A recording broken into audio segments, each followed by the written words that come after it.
முதலில் ஒரு நாடு ஒரு தேர்தல் ஒரே தேர்தல் என்பது எத்தகைய ஆபத்தானது என்பதை விளக்க விரும்புகிறேன். ஒரே நாடு ஒரே தேர்தல் என்ற முறை முற்றிலுமாக நடைமுறைக்கு சாத்தியமற்ற ஒன்று. அரசியல் சட்டத்தின் அடிப்படை அம்சத்திற்கு எதிரானது. அரசியல் சட்டத்தில் சொல்லப்பட்டுள்ள சுதந்திரமான நேர்மையான தேர்தலுக்கு முற்றிலும் எதிரானது.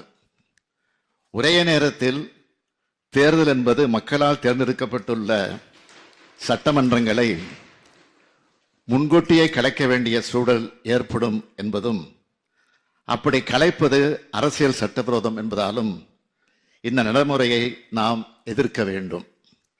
அனைத்து மாநிலங்களிலும் ஆட்சி அமைந்து ஒன்றியத்தில் அமையும் ஆட்சி கவிழுமானால் அனைத்து மாநிலங்களையும் கலைத்துவிட்டு தேர்தல் நடத்துவார்களா?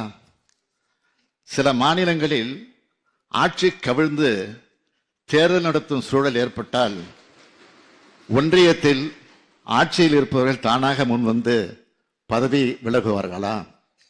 இதைவிட காமெடி கொள்கை இருக்க முடியுமா? நாடாளுமன்ற சட்டமன்றத்திற்கு மட்டுமல்ல, உள்ளாட்சி அமைப்புகளுக்கும் ஒரே நேரத்தில் தேர்தல் நடத்துவது சாத்தியமா? நாடாளுமன்ற தேர்தலை கூட ஒரே நாளில் இந்தியா முழுக்க நடத்துவதற்கு தயாராக இல்லாத சூழல்தான் இப்பொழுது இருக்கிறது. இந்த நிலையில் நாடாளுமன்ற தொகுதிகளுக்கும் 30 மாநில சட்டமன்றத்திற்கும் தேர்தல் நடத்துவது மாயாஜாலமா? நகராட்சிகளும் பஞ்சாயத்துகளும் மாநில அரசு நிர்வாக அமைப்புகள் என அரசியல் சட்டத்தால் அங்கீகரிக்கப்பட்டவை. ஆகவே இவற்றுக்கும் சட்டமன்றம் நாடாளுமன்றத்துடன் தேர்தல் என்பது அரசியல் சட்டவிரோதமானது. உள்ளாட்சி தேர்தல் முழுக்க முழுக்க மாநில அரசின் நிர்வாக கட்டுப்பாட்டில் இருப்பதாகும். அதற்கும் சேர்த்து தேர்தல் நடத்தப் போவதாக சொல்வது மாநில உரிமைகளை பறிப்பதாகும்.